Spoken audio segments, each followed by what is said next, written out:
Live from One Jets Drive, I'm Caroline Hendershot, Ethan Greenberg beside me. Day 2 of the negotiating period officially underway.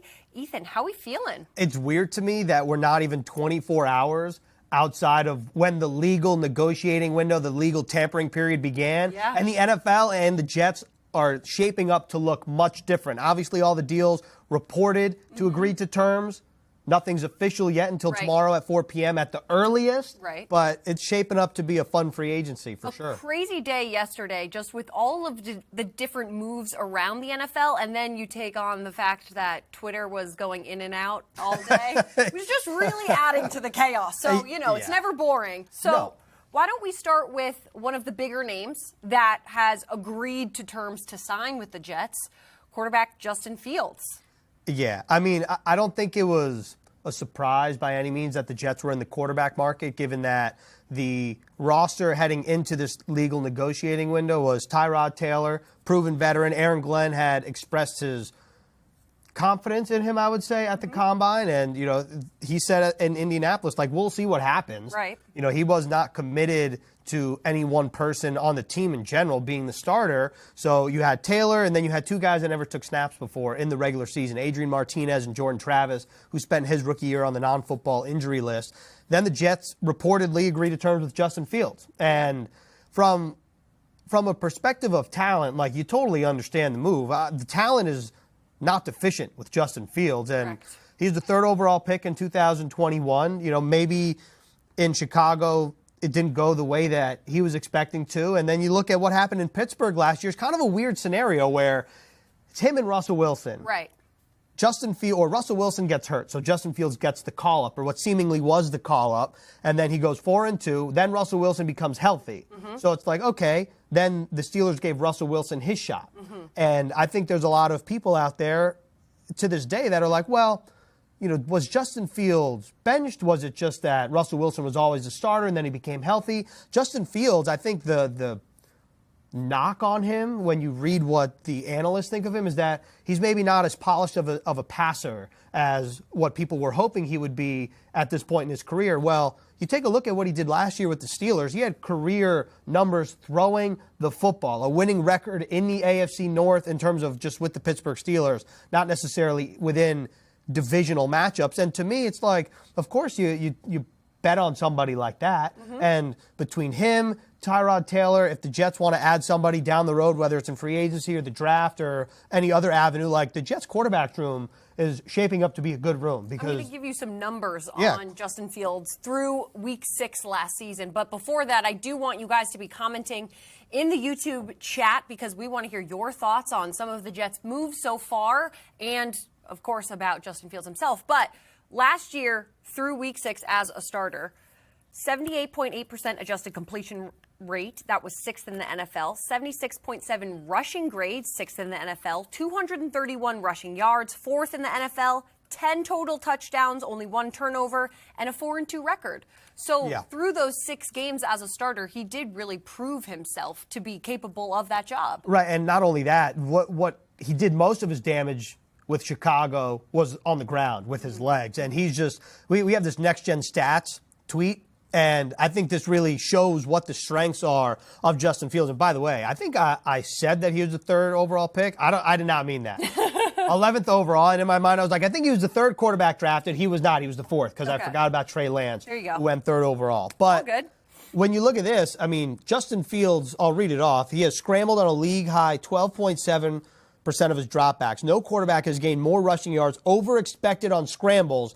than Fields over that time frame. And that's pretty good company, especially the first 3 guys on that list, with Josh Allen, the MVP, Lamar Jackson, another MVP, Patrick Mahomes, MVP. Look, and Kyler Murray is also a very talented quarterback. And when you look at the way Justin Fields has played the game, and you look at, again, free agency is interesting because I'll never forget, my first free agency working for the Jets. Adam Schefter said something along the lines of free agency is interesting because teams don't usually let really talented players walk. So you're usually trying to find, what's a good deal? You're trying to find what are who are players that have talent that you can develop further, and that's what you're banking on. And Justin Fields, to me, fits that mold perfectly. Obviously, there's a ton of talent. There's his 1,143 rushing yards in 2022 is the second most by a quarterback in a single season. Wow. So, I mean, we're talking about elite stuff there. Yeah. And I think that when you look at what some of the analysts think about this move, I mean, Chris Sims was one of them. And so if we could pull up his tweet, I think he summed it up perfectly on what Justin Fields adds to this Jets team. And, like, if you're a Jets fan, I think you have to be excited. And he said that Fields is a good play for the Jets team that's a little stuck in limbo at the position. Would be an awesome story for Fields to make a leap in that place that can never seem to find their guy. And so, like, okay, if you're a Jets fan, you obviously know the quarterback story here. But moving on from Aaron Rodgers, having the 7th overall pick, you're probably not in position to draft whoever the first quarterback is off the board. Right. And so, like, it's a smaller quarterback class this year than let's say, last year. Varying opinions on the quarterbacks. And so I think that this was a good bet from Darren Muji and Aaron Glenn and company. And, you know, I'm excited to see what the rest of free agency holds. But also, I mean, if you're talking about, like, fun storylines, okay, the analysis, that's there. The Garrett Wilson, Jeremy Ruckert, Justin Fields trio, that's pretty fun. I know it's painful for you. I know. It's not fun, but it's okay. I'm willing to put my my alma mater aside. Oh, yeah. And be the bigger person. I'm glad. I'm happy for you. They're obviously, if Caroline's happy, Jeremy Ruckert is obviously ecstatic. You think about this game or this connection right here. Jeremy Ruckert, first of all, great snag. One-handed. And so this was a long time. This was 20, I don't remember what year this game was. Probably 19. It was either 19 or 20. And then Jeremy Ruckert quote tweeted this and said, run it back. Yep. Okay, so someone's excited. And obviously, and also not to mention, Jeremy Ruckert had a couple touchdowns in the against Clemson in the playoff when Justin Fields threw for 6 touchdowns. Not too bad. Yeah, that's pretty good. That was against Trevor Lawrence and company as well, who also went in the 2021 draft. And the Garrett Wilson connection is obvious as well. When you think about that Ohio State team, a lot of talent there. Oh, yeah. So, well, especially because I think a lot of people think of Chris Olave. Of course. Jameson Williams, who then transferred to Alabama, now plays for the Lions, he was on that team too. Crazy. So, extremely talented room. And I think that it's a fun little connection. But obviously, like, that was college. This is the NFL. It's much different. So, we'll see what it looks like on the pro level. My biggest question, and I think you know where I'm going to go with this, that's Justin Fields thrown to Garrett Wilson, of course. Yep. Garrett Wilson's in 5. He was 17. Now he's 5. Justin Fields is 1 in this video. Yes, correct. And I enjoy watching these highlights. Justin Fields was 2 in Pittsburgh. Yeah. 1 is occupied. Correct. 2 is occupied. If you're just going up in the order, 3 is occupied on the Jets. Yep. Yep. 3 is Jordan Travis. Yep. So if you're watching this, can you please comment what number you'd like to see Justin Fields wear or what number you think he's going to wear? It's a really good question because I don't foresee, obviously, Sauce giving up that 1. Nope. Come on. Definitely not. Come on. I could, like, iconic to Sauce now. I could see Tyrod giving up 2. I think he's worn multiple numbers over his career. I just feel like... You see, we're not going to see the 1 and the 5. Yeah, we're not. That's Sauce and Garrett. I think that's a safe bet. Yes. You're not seeing the 1 and the 5. 1 and 5 is cemented here with the Jets. Then we'll see what other numbers creep up. And also, I will say, whatever number Justin Fields wears now, that could change before the regular season. We've seen that before. Yes, we have seen that a bunch where it just varies throughout this time period and then training camp. Maybe there's some movement there. But, yeah, what do you expect to see other moves from the Jets? Because we can get into the other moves that they have made. Yeah, I think we should, but I want to end the Justin Fields thing by saying this. I think there are a lot of people who are projecting what this quarterback room now looks like with Justin Fields in the mix. I think that this is a little bit more of a competitive room than people may think. Obviously, like, Tyrod Taylor is an established veteran, okay? So him coming, meaning Fields coming into this room, I think people have their external expectations. I don't think that necessarily means what Aaron Glenn and Darren Muji are thinking. They want to put out the best team possible. So I don't think it's fair to write off Tyrod Taylor, just be like, okay, he's... Completely agree. Yeah, he's taking a backseat to Justin Fields. I really don't think that's the case. I think that, obviously, Tyrod is like a great human. I think that he'll help wherever ever necessary, whether that's he's in a starting role, whether he's in a reserve role. I just think that he's a consummate professional. So I'm excited to see what that room looks like moving forward. And not only that, that's a microcosm of what the Jets roster is going to look like. Agreed. In terms of competition at each period. You mentioned, or at each position. You mentioned what other positions the Jets could add. Well, you think about their needs heading into free agency or heading into the negotiating window. Should we recap those needs? Yeah, I think we should. Okay. Quarterback was one. Yes, quarterback. Right tackle was another because Morgan Moses was a free agent. He reportedly went to the Patriots. Correct. Great point. Yep. So I'm right tackle circled. Yep. Safety still circled. Yes. Because even though the Jets reportedly agreed to a deal with Andre Sisco, and same thing at cornerback with Brandon Stevens, I think that there could be more moves there possible. Okay. The Jets had 4 impending free agents at safety. One of them was Tony Adams, who the Jets placed a first of right refusal tender on him, which, do you want to explain what that means? Essentially that if a team is going to make an offer on him, the Jets have the right to match that offer and or make a bigger offer before he's able to sign with the other team. Exactly. So then also cornerback, you think about Sauce, Brandon Stevens, sure. Well, how about guys behind them? The Jets have Quantez Stiggers. They have Jarek Bernard-Converse, who's played both safety and corner for the Jets in the past. So I'm interested to see what reserve players or what other players the Jets want to add at that position. Brandon Echols has been a great player for the Jets. He's a free agent. Yep. Going on from there, you'd also circle tight end. Yeah. And defensive tackle. And obviously there are Jets players who are on the market who they could bring back, like Tyler Conklin's one of them. He could re-sign with the Jets. He could go elsewhere. Defensive tackle, a lot of the Jets that were on the market have agreed to terms elsewhere. Javon Kinlaw with the Commanders, Solomon Thomas this morning with the Dallas Cowboys. So I think that those are positions that I would circle. I will say really quickly, not to go backwards, but there have been a lot of people in the comments, as you asked, they are granting your wish of providing the numbers that they think that Justin Fields might wear. Some are saying 4, lots are saying 7. Let him wear 7. See, little Chris punch. Okay. A lot of people are agreeing with 7. And 7. I know Sauce isn't giving up number 1. I agree. I never said that. Come on now. But I think Fields, I like 4. You like 4? Mm-hmm. Well, is that because you like even numbers? Yes, of course. And I think 7 is an ugly number personally, but I like 4 for him versus 7. I could see it. Yeah, I don't know. Something about the 7 doesn't quite fit. Do it. Yeah. I don't know. It almost is too high. I don't know. Number. See, there you go. Paul's on my side. Yeah, I like 4 as well. I think my early front runner is number 4 for who I want or for what number I want Justin Fields to wear. Yes. Okay. I like that. So shall we go into some of the newer players that you had just mentioned off the top? So why don't we go into the Jets agreeing to terms to sign safety Andrew Sisco from the Jaguars? My guy. Andre. Sorry, I said Andrew. You put a W there. I was just reading a tweet that said Andrew, not Andre. Okay, so Andre Sisco, I feel, obviously I'm a little biased here, not because of Andre Sisco, the player, but he's a Syracuse guy. This is the first Syracuse player that's been on the roster in my time here. And Connor Rogers says that this is a really interesting buy low signing for Aaron Glenn's defense.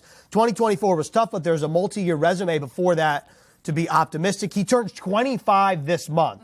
He's been in the league a long time. He's played a lot of games in Jacksonville. He's a true free safety skill set and usage, according to Connor Rogers. The Jets were really missing a ball hawk last year. I know we have the highlights, so let's run them while we talk about him. Okay, deal. I think 2 things that really stand out to me so far about the agreeing to terms signing that Aaron Glenn and Darren Muji have really targeted.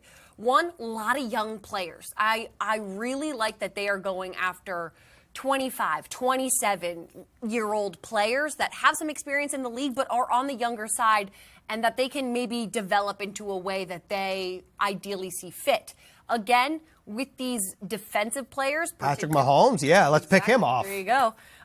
Particularly at the cornerback position and the safety position.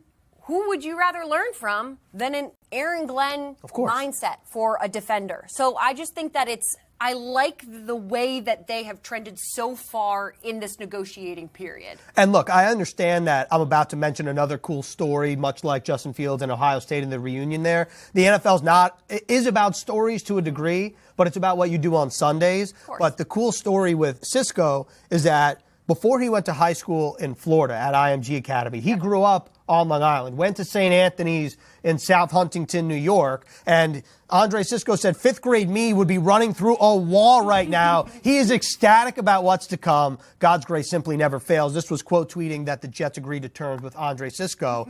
Look, it's crazy that I know I said he's 25. He turns 25 later this month. So I know this is going to make you sick. He's a 2000 baby. That is disgusting. Yes, it is. However, he's a very good football player. I believe it. It just makes me feel very old. And you know what? Charles Davis said this in Indianapolis, and I think it surprised a lot of people just that we talked to. When talking about Trayvon Walker, stay with me. Full circle. Let's go.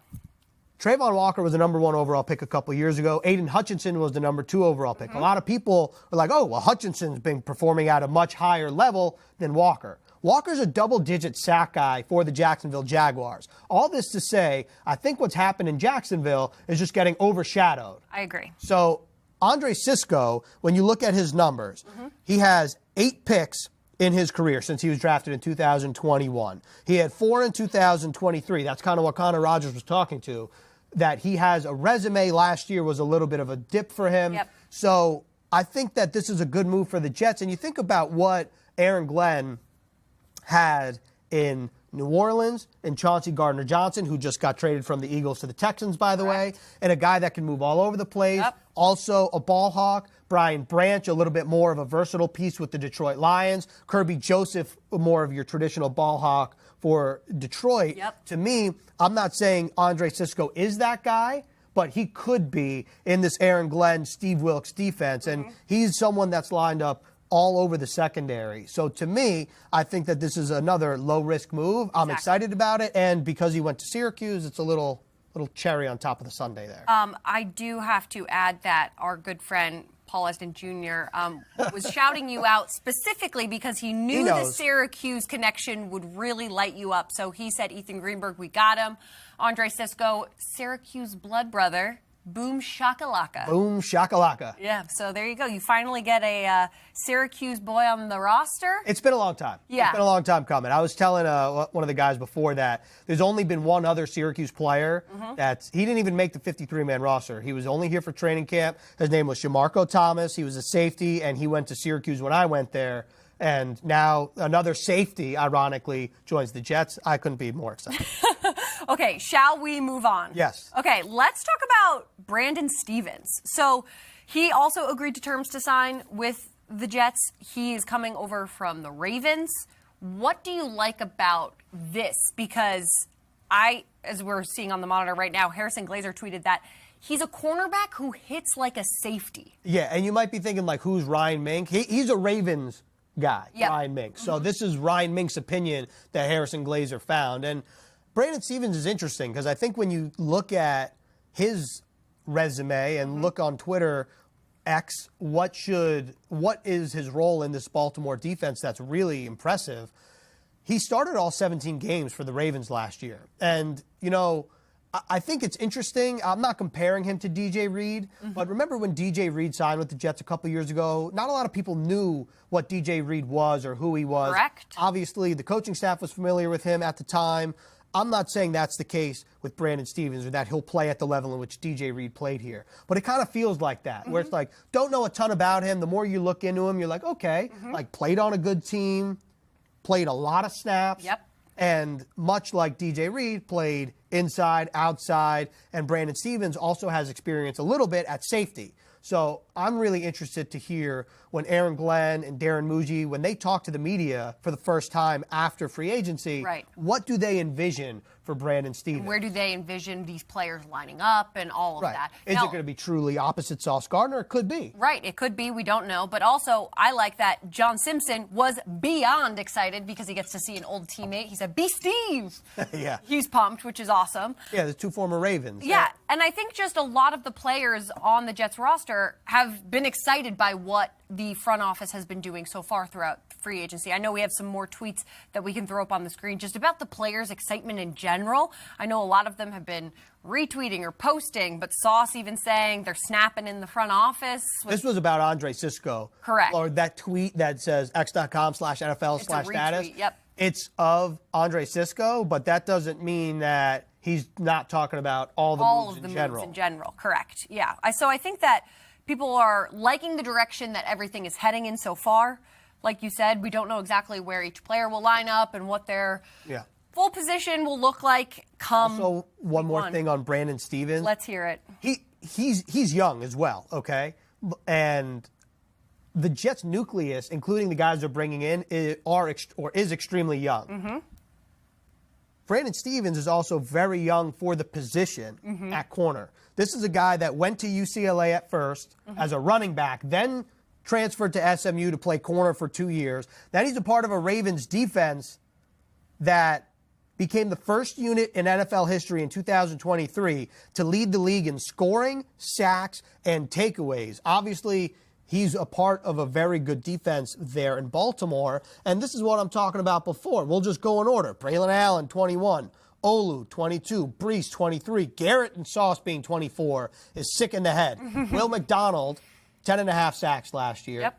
25. Not too bad. Fields, 26. Jermaine Johnson. I mean, this is a crazy it's insane that all of these people are under the age of 29. All of them. It's insane. The oldest one is Quincy Williams, who's 28. That's insane to me. Yeah. I think a name that Jets fans should be maybe the most excited about, in my opinion, is someone that they were able to retain and they didn't even let hit the free market. That's our linebacker, Jamien Sherwood. Who wears 44, which is another near and dear place in my heart because that's a Syracuse legend. All right. You get one guy on the roster from Syracuse. You've had years of Michigan. I know. Talk. You're welcome. There's a big difference for a reason. All right. Here we go. Michael Carter, so excited about Sherwood getting back onto the roster. Yes, LFG with the wood chopping for Jamien Sherwood.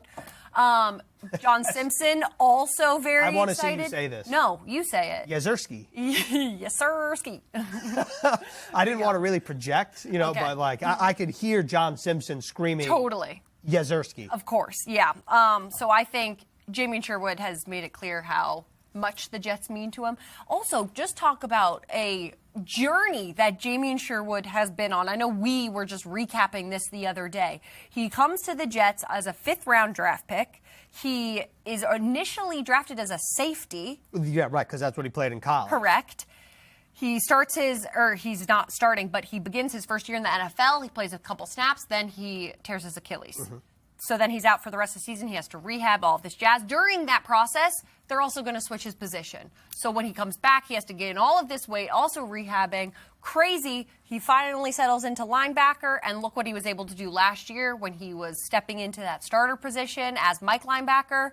Played unbelievable across the NFL, not even just for the Jets, was tied, I believe, first in solo tackles. Or tied for first in solo tackles. And fourth in combined tackles. Yeah. He's all over the place. Kind of reminded me of like Quincy Williams in the sense of you all of a sudden you see the ball and 2 seconds later, there he is. And also Quincy Williams is another example of a college safety turned NFL linebacker. The crazy thing about Jamien Sherwood is he is the epitome of resilience, hard work, and what you want a developmental piece to look like at the end of their rookie deal.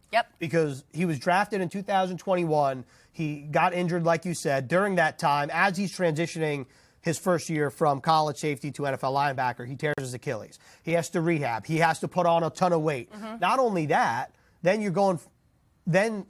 he becomes a special teams ace for the Jets. Like, that goes overlooked. Jamien Sherwood was taking the most snaps on special teams. He was a core 4 player. And then this past year, because of injury, which you never want to see. Of course not. But your opportunity is your opportunity, and he seized it. And I think what you said is hit the nail on the head. He wasn't only good for the Jets, he was good and great, rather, in the NFL. Across the league. The stats, like you said, in terms of tackles, speak for themselves. What stands out to me is that even as the season progressed and the Jets' record and the season was going not the way anyone wanted or expected it to, Jamien Sherwood in Miami, in Florida, against the Dolphins, Season high 18 tackles. Insane. That's tied for the most in any single game this season in the NFL across the league. Yeah. So Aaron Glenn's talking about guys that work hard, that hustle hard. Jamie Sherwood's that. He's a young player, and the Jets do right by him, even though Darren Muji wasn't the one that drafted him. And Muji said that our philosophy will be to draft, develop, keep our own, and be disciplined and strategic in free agency. There's no more important part of any sports organization than the players, period. It's about the players. We have a good foundation of players right here, right now, that we're going to continue to add, and we're going to give those players everything they need to be successful and reach their potential. Yep. So we got another YouTube comment. Going to be interesting to see how our new GM handles this draft.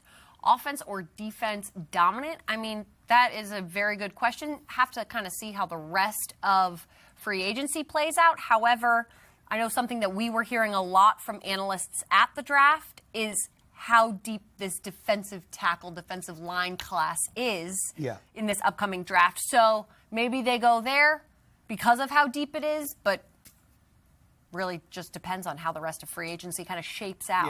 Yeah. I just want to say this again to reiterate what we said in the beginning.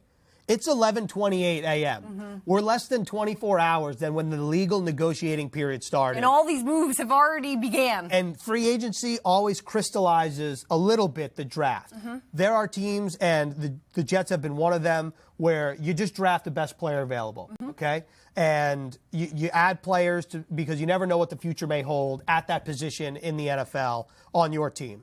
So the Jets at the number 7 overall pick, it's hard to say right now, offense or defense. Right. Because when you take a look at what we talked about, who else is out there in terms of need and who else is out there in free agency and the draft, Daniel Jeremiah has been beating the Tyler Warren to the Jets drum at 7 overall. You can make the case for Tyler Warren. Of course. 7 overall, pass catcher for Justin Fields and Tyrod Taylor and Jordan Travis and Adrian Martinez. Also a benefit in the run game. You can make the case that the Jets need a tackle. Whether that's through the draft at 7, we don't know. Whether that's going to happen in free agency, we don't know as well. So there's a lot of different moves still to be made. And with that being said, the defensive tackle class, to your point, is a deep class. So that's one of the Jets' needs. Will the Jets add in free agency? You would imagine at least a body or two just to add players. Like, at the end of the day, you need players on the roster. The depth is important, of course. Of course. Yeah. At 7 overall, Leger Douzable's been like, Mason Graham might not be there. So how the Jets rank Mason Graham and the rest of the D tackle class, this is all going to be fascinating because it feels like this year, compared to other years, there's just varying opinions at a wide range at most positions. But also the thing to note is that free agency shows a lot of teams' hand, you know? So you go into the combine with a list of needs for a team. You go through free agency, and after that, your draft might look a little different because you might have filled some needs in one area through free agency.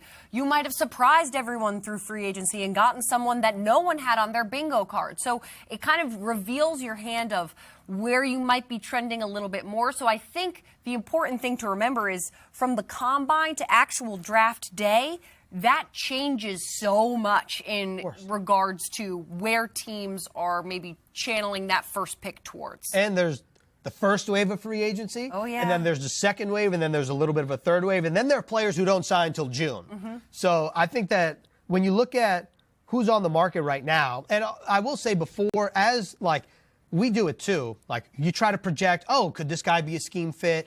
We think we have an understanding of Tanner Engstrand's scheme just because he was with Detroit. We have no idea.